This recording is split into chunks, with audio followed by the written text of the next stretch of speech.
எந்த ஒரு விசேஷம்னாலும் ஊறுகாங்கிறது கண்டிப்பாக இருக்கும். பந்தி இலை இது இல்லாமல் ஃபுல்ஃபில்லே ஆகாது. அப்படி ஒரு சூப்பரான 10 நிமிஷத்தில் ரெடி ஆகிற மாதிரி ஒரு மாங்காய் ஊறுகாய் பார்க்கலாம். இதுக்கு மாங்காய் 2 மாங்காய் எடுத்து இந்த மாதிரி கட் பண்ணி நான் எடுத்து வச்சுருக்கேன்.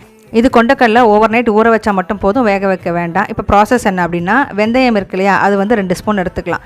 இது வந்து நல்லா பொன்னிறமாக வறுத்து பொடிச்சு வச்சுக்கலாம். இதுக்கப்புறம் வந்து நல்லெண்ணெயில் தான் நல்லாயிருக்கும் ஊறுகாய், கொஞ்சம் எண்ணெய் கூட விட்டால் கெடாமல் இருக்கும். ஸோ அதில் கடுகு போட்டுட்டு அதுலேயே மஞ்சள் பொடி, அதுக்கப்புறம் காரப்பொடி, தேவையான அளவுக்கு காரப்பொடி கூடவே போட்டுக்கலாம், புளிப்புக்கு கரெக்டாக இருக்கும்.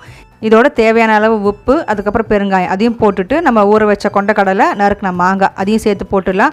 போட்டு ஒரு 5 நிமிஷம் ஒரு பிரட்டி எடுத்துக்கலாம். அதுக்கப்புறம் நம்ம இறக்கிறதுக்கு முன்னாடி, அதாவது ஸ்டவ் அணைக்கிறதுக்கு முன்னாடி வந்துட்டு நம்ம பொடிச்சு வச்ச வெந்தயத்தையும் சேர்த்து போட்டோம் அப்படின்னா அருமையான ஒரு மாங்காய் ஊறுகாய் ரெடி ஆகிடும். இந்த மாங்காய் ஊற அதுக்கான உப்பு காரம் போட்டிருக்கோம் இல்லையா, அதெல்லாமே கரெக்டாக இருக்கும். ஸோ எவ்வளோ நீங்கள் மாங்காய் போடுறீங்களோ அதுக்கு தகுந்த மாதிரி காரம் உப்பு சேர்த்து போட்டுக்கணும். ட்ரை பண்ணி பாருங்கள்.